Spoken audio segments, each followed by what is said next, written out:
Nitwa Muhizi Anatole nkaba ari nge nyakubahwa Perezida wa Repubulika yakemuriye ikibazo cyari cyarananiranye ubwo yasuraga akarere ka Nyamasheke.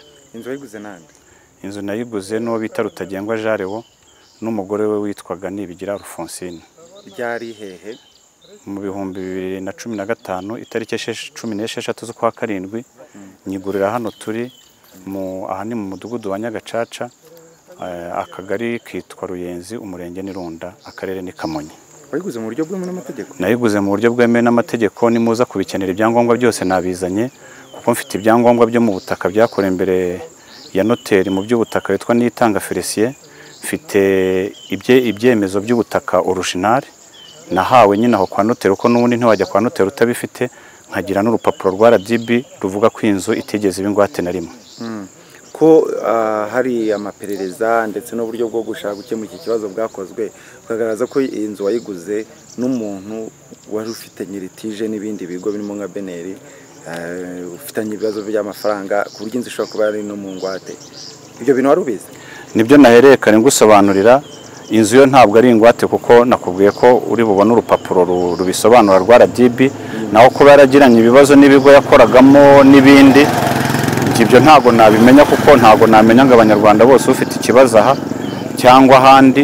Gusa ngewe icyo naje ndeba nuko ibyangombwa arabifite byuzuye, inzu ikaba nta kibazo ifite, nkajya mu butaka bakambwira ko nta kibazo ifite, bakansaba kugura kandi nkagura mu buryo bwemewe n'amategeko, nkishyura amafaranga nkayamwishyura kuri konte avuye kuri konte yanjye. Ikibazo cyavutse ryari? Ikibazo cyavutse hashize, urumva byagiye muri mutation, nge ntegereza ko mpabwa icyangombwa. Icyemezo kivuka banyima icyangombwa bambwira ngo umuntu twaguze ari umukozi wa Beneri kandi ngo yarabibye.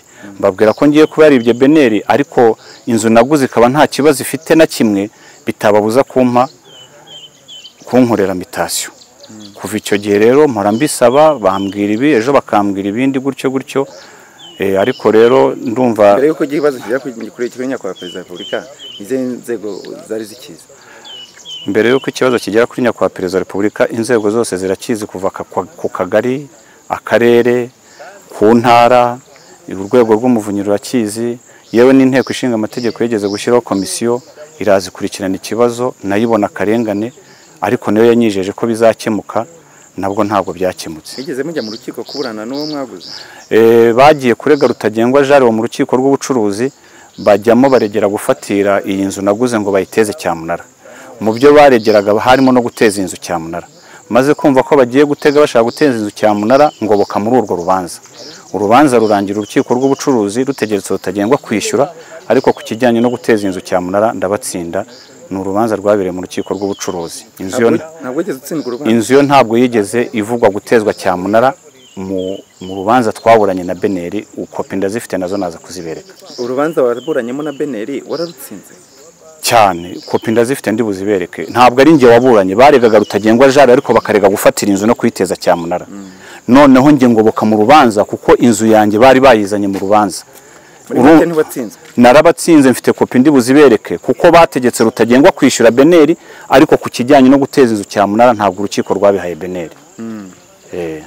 Ikibazo wakigejeje kuri nyakubahwa Perezida wa Repubulika gikemura wiyumvisha ute? Ubundi n'ibintu mvuze byose nuko mubimbajije, naho ubundi ku kijyanye nuko nshimira nyakubahwa Perezida wa Repubulika, abantu bajya basoma Bibiliya, hari ahantu bajya basoma nk'umuntu wari umaze imyaka 20 ku kidendezi, Yesu Kristo arangije aramusanga aramukiza, arangije aragenda. Noneho hari abantu b'abanyamategeko b'abafarisayo ahuye nabo yikoreye uburiri, baramubaza bati ko yikoreye uburiri ku isabato?